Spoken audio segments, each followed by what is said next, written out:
Hey everybody, and welcome to Bits of Board, where we're talking board games, miniatures, cards, and dice. My name's Michael, and today we are reviewing Sine Tempore.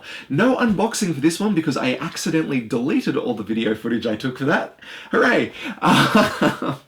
But yeah, I thought we may as well just get straight into it with the review side of things. This is a tactical minis on a map game released by Ludus Magnus Games. And these guys have got a couple of Kickstarters under their belt. This is the first one of theirs that I've received, and I'm going to be waiting on one more after it. So I'm pretty excited to see what they've got in store for us. I hope you are too. So without further stuffing around, let's get into it. Sine Tempore is a cooperative minis on a map game with a focus on strategic combat and narrative. The game takes place on Primavis 5, a distant planet that our characters have identified as a suitable planet on which to settle. So the game takes place in a future where it looks like our Earth has been spent to the point where it is unlivable. And so, in last hopes of saving a dying race, these Ark ships were sent out into endless space to find a new home. The game consists of a number of skirmish missions, including story and exploration missions, to both further the plot and develop the powers of each character. The map is pretty standard for a minis on a map style game, but I've got to say the board is quite generous with its size. Then again, it kinda has to be, as these miniatures are a lot bigger than the standard affair, sitting around the 50mm mark. This grid size also helps accommodate the different terrain requirements of the game, with things like crates, trees, bushes, and even satellite arrays making an appearance. Sine plays like a tactics game. Think Final Fantasy Tactics or Fire Emblem, with orthogonal grid-based movement and an action point allowance system governing how both players and enemies act each turn. The catch? Well, the game kind of simulates combat in real time. We'll talk about that shortly. First, let's take a look at the basics of gameplay. Players take on the role of the settlers, with the game's narrative beginning immediately after landing on the planet. The base game comes with 4 settlers: our captain, ACAB, our security, Andromeda 2.0, our medic, Alexandra, and our psionic, Jukas, with all 4 being used across each of the game's player counts. The game also handles a number of other classes: the scout, engineer, and biologist. However, these are only available in expansions for the game. Players are each given a hero datapad, a skill datapad, equipment cards featuring weapons, armor, and accessories, and a perilium, which is used to track the character's threat value throughout the game. Each character has a structured upgrade system with a linear path of progression for equipment and a branching path for skills. There are basic skills, evolved skills that can be learned and replace the basic skill, and then there are evolved skills. These can be learned if the attached basic skill is already learned, but when learned do not actually replace them. Before beginning a scenario, each player may select up to 5 learned skills to be active for its duration, and select their loadout from the equipment available. Player boards also contain their character's stats, rapidity, which indicates the hero's speed and the number of actions they may utilize on their turn, precision, indicating the character's ability to take a shot with a ranged weapon, physical, used to determine skill in melee combat and physical defense, mind, indicating the character's intelligence and ability to pass all tests requiring mental action, and finally, health, which is the overall hit points of the character. Each character also has a special skill only available to them and not requiring purchase to be active. Over the course of the game, players will take their turns activating their heroes and also applying the enemy's activation through the game's AI. Throughout their activation, players can take a number of actions. They can move at 1 action point per square. A hero may attack an enemy in range, causing them to become engaged. The hero spends an amount of action points dependent on the weapon used and rolls the dice indicated. For 1 action point, they may focus, removing a dice from the pool, but saving it for a future attack. However, the decision to focus must be made before rolling the attack. When a hero is engaged in combat, they're unable to move freely, but they can disengage for one action point, removing the engaged token and moving one space from the enemy with which they are engaged, but the enemy is granted a free attack against their previously engaged foe. For one action point, the hero may collect any loot adjacent to or within the space they're currently in. They can interact with objects that they're adjacent to, exchange resources with characters that they're adjacent to. Psionics may meditate, recovering from the hardities of casting their abilities. And finally, a hero can simply choose to wait, expending their action points, but without losing any favourable positioning. During each scenario, players will face a growing number of foes intent on taking them on, and the best defense for them? A good offense. Combat especially, but also a number of the game's other mechanisms, are all resolved with the roll of a dice pool. Weapon cards provide the majority of the information needed to get the battle moving. We have the action point cost of a given attack, its range, attack bonus, and the roll result required to cause damage. Some weapons also contain some bonus rules. In this case, Alexandra's double gun allows her to reroll any dice with a mind symbol. Back to Acab's gunblade, we can see that he has a linked version of the attack. Here, he may choose to utilize his blade shot for 3 AP, his blade slash for 3 AP, or may use both of them one after the other for a grand total of 4 AP. The combat pool is initially built off its governing stat. In this case, Acab is going to make a ranged attack with his blade shot, so we'll be utilizing his precision. 3 precision means 3 dice starting in the pool. We then take a look at his weapon card. We gain an attack bonus of 1 dice, and we'll roll all of these, hoping to get the bullet symbols. Here, Acab is hoping to target the Spriggan, his gunblade showing effectiveness with range 1 to 4. We count it out. 1, 2, 3, 4. The Spriggan is in range. He's in line of sight. Let's roll. Remember, we were looking for bullet symbols, so we gain 1, 2 of those. This means 2 potential points of damage. Jumping the gun a bit here, but we're going to take a look at the enemy card. We can see his physical defense is 0, which means he's unable to prevent any damage, and as such, receives both the wounds. The Spriggan has a health of 1, so he is destroyed. Each type of enemy has an enemy card, and in some cases more than one, but the scenario will always tell you which ones to use. The makeup of the enemy card is mostly the same as the hero's card. We have rapidity governing its action points, and then a new one, the control area. This basically represents a range at which the enemy is aware of any heroes. Next, we have physical defense, the amount of physical damage that can be prevented, and this is both melee and range damage. We have their mental defense. This equals the number of wounds to be subtracted from a psionic attack. And finally, their health as far as stats go. Enemies also have information similar to the weapon information, and these govern their attacks. Some enemies have passive abilities that are always active, and generic abilities that may influence the kind of things that they can do. And finally, a little something that comes into play quite occasionally, a keyword indicating their size. We have tiny sized enemies, normal sized enemies which don't actually have an indication, and big guys, of course. These affect a few things in the game like targeting and loot, but most notably, if you're up against a big guy, you've got more of a chance to actually hit them, which is kind of cool. With Sine Tempore being a cooperative game, enemy actions must be carried out by the players at the table. And to help players pick the most appropriate actions for each scenario, they are given specific directions for each. Here we have the briefing and setup information for the first scenario in the game, a warm welcome. Down the bottom we have a list of each of the enemy's specific objectives. First we have all the troop rank enemies' objectives, first being to stay adjacent to the antenna and second to attack the heroes. Some objectives are followed by a threat value. This indicates that the enemy will stick to this objective unless a player appears in their control area having reached the threat indicated, in this case threat value 4. From then on, that particular enemy will ignore that objective and focus on removing the threat instead.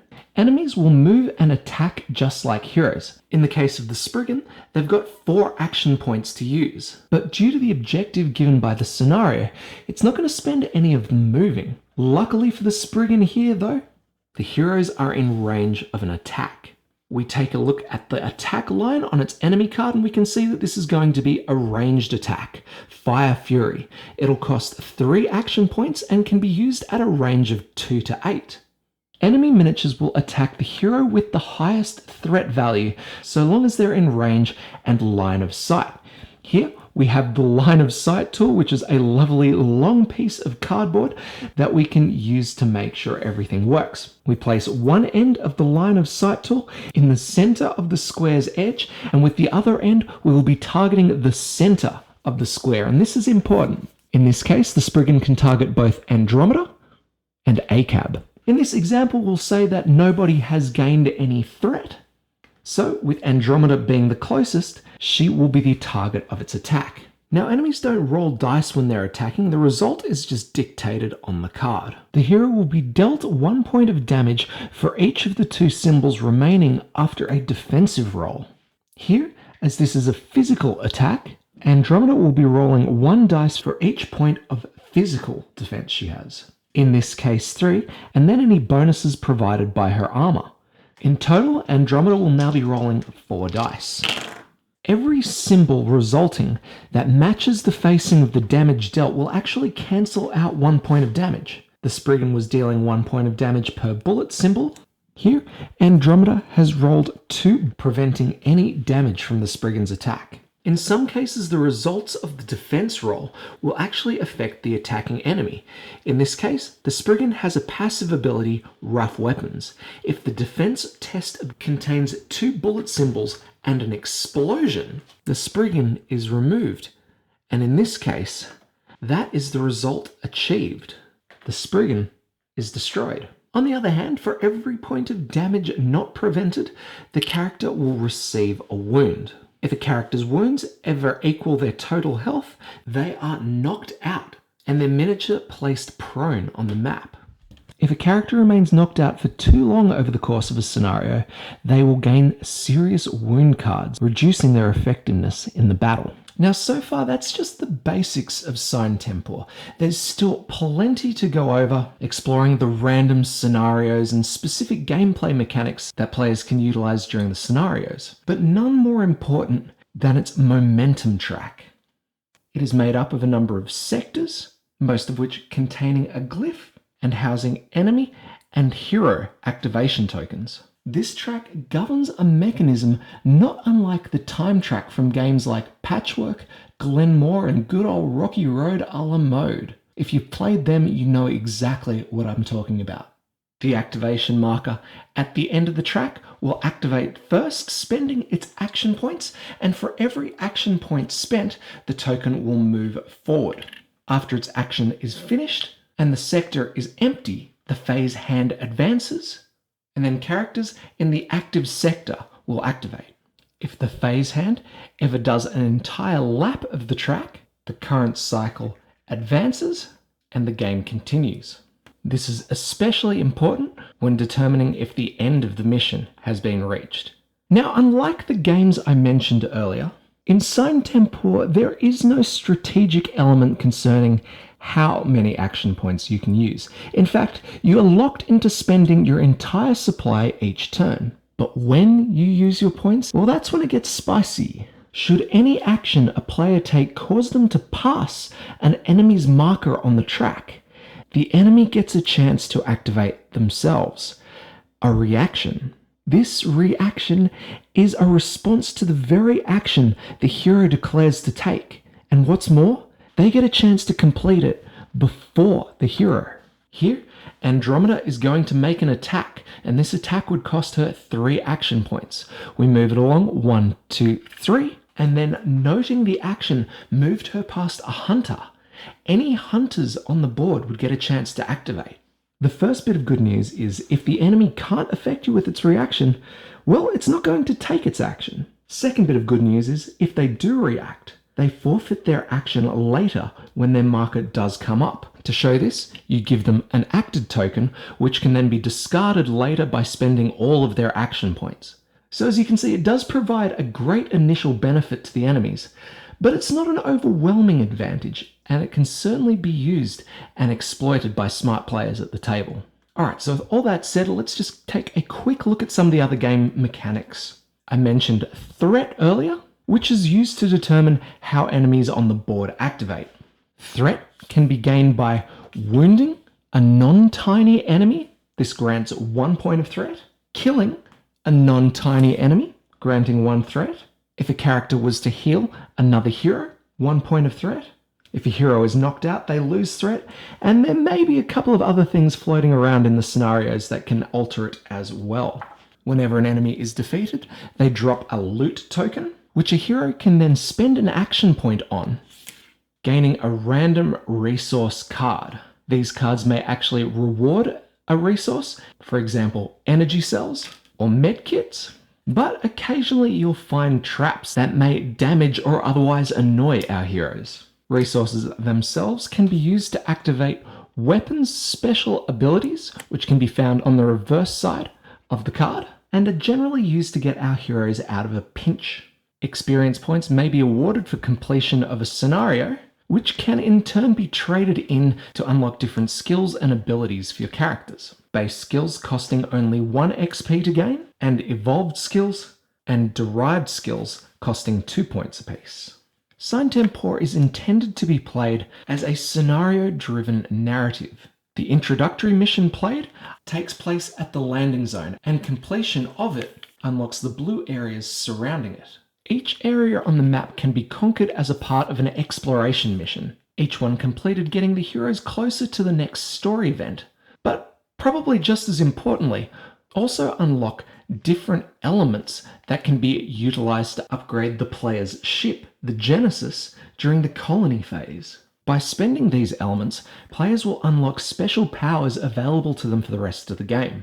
Aside from spending their XP and upgrading the Genesis, heroes taking part in the previous missions may also take it's not a worker placement thing, but may place themselves somewhere on the Genesis to gain the bonuses that they've worked so hard to achieve. This can be gaining additional resources or removing serious wounds. There's bonuses for psionic users and a whole slew of other stuff. Players will record all their progress on the colony sheet, marking any upgrades, unlocked abilities, personal resources gained, elements, missions completed, and areas explored throughout. All in all, a fine way to save your progress, making stopping and starting a breeze. Sine Tempore is a solid minis on a map game. It covers a lot of familiar territory, but also stretches out towards what could become a whole new wave of the genre. Components are great, with the highlight of course being those miniatures. Seriously, with their grand scale, they've certainly found room to flex with the details of the sculpts. Map tiles are well illustrated, and the 3D terrain is just a treat, and it's probably the first time I've had the cardboard cutouts actually withstand being kept free in the box.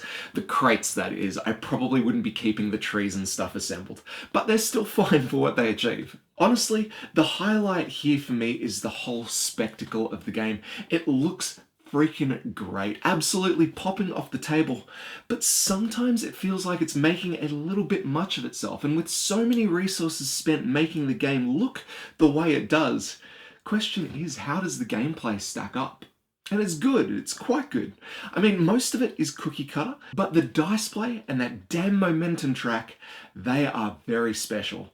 The dice initially flew under the radar for me, but they do allow for some interesting decisions, especially with the focus mechanic. I don't know how much you guys saw, but all the dice are identical, with each face housing a cluster of symbols.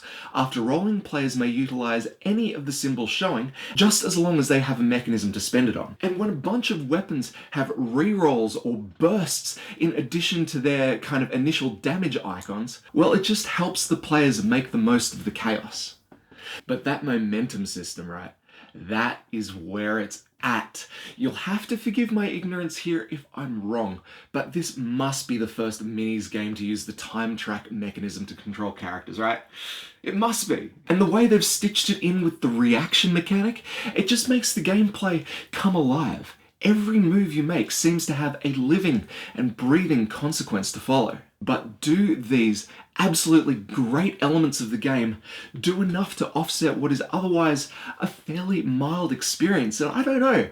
For me, I will play a game for as long as it captures me, not just for as long as I find the mechanics shiny, right? Here it starts with the characters, and yes, they're all archetypes and stuff. You know, we've got the standard melee, we've got the range DPS, the healer, the caster, and while none of these things are overly different from the norm, they are fun to play, and that's a real testament to the game design there. So I've got fun to play characters. What about the story?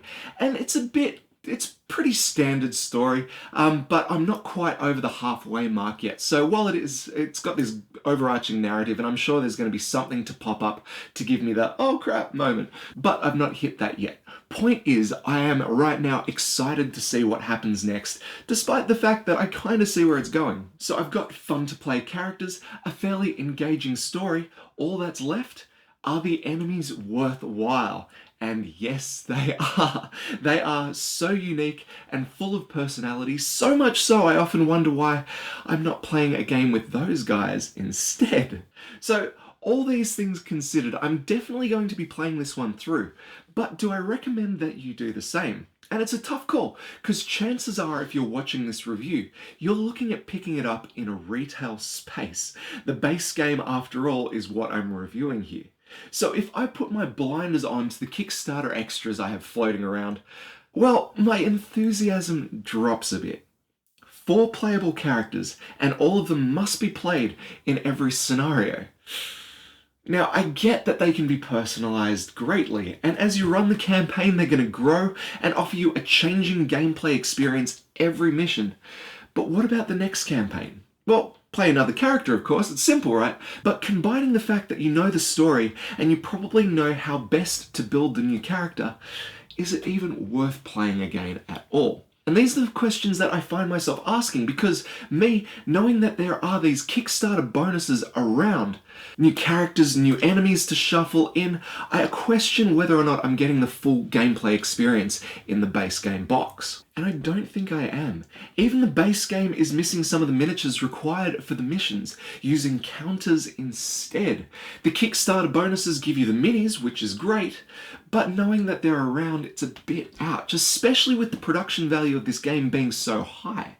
There are a few elements that I'm not a particular fan of. I mentioned earlier that there can be different versions of the same miniatures available in the scenarios that you play, and these are differentiated by the standard coloured rings on the base. It's standard stuff, and it's good. The problem is these coloured rings have absolutely no meaningful tie to the cards and the enemies they represent. Yes, we've now separated the types, but they're not clearly defined, and players will still have to remember which ones are represented by which cards. And honestly, that's not the only element that's caused me confusion in my plays. The iconography, while easy to distinguish, is hard to make meaningful. And for my first couple of times playing, I was constantly referring to the manual. Which one is the physical attribute again? Which one is the ranged? At least, if you're going to commit to iconography, use something that people can understand from the get-go, like a flexing arm for physical or a target for ranged. Make it clear, not just these ambiguous symbols. And then, rapidity?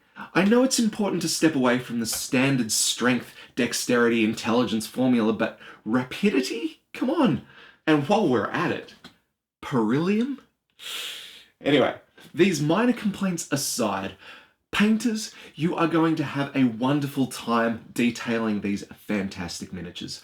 Role players, these are some of the coolest space goblins that I have ever seen, and the Primavi race, the hunters and the sorceresses, they are a fantastic addition to your gameplay worlds. Now, I've not got much to compare it to in the sci-fi scene.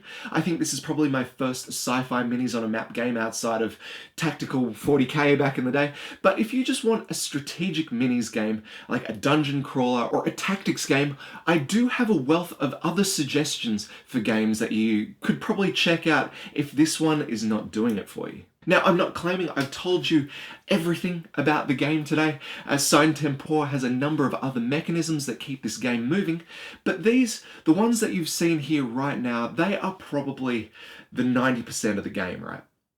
So that's probably, we'll call it there. Again, sorry for losing the unboxing, guys. If you want to see these miniatures close up, let me know in the comments and I'll fake one for you. But otherwise, we are about done. So if you've enjoyed the video, make sure you like, comment, subscribe. Do all the things that you guys can do to help this channel grow. But besides that, we are done. So, as always, my name's Michael. This is Bits Aboard. We'll catch you next time.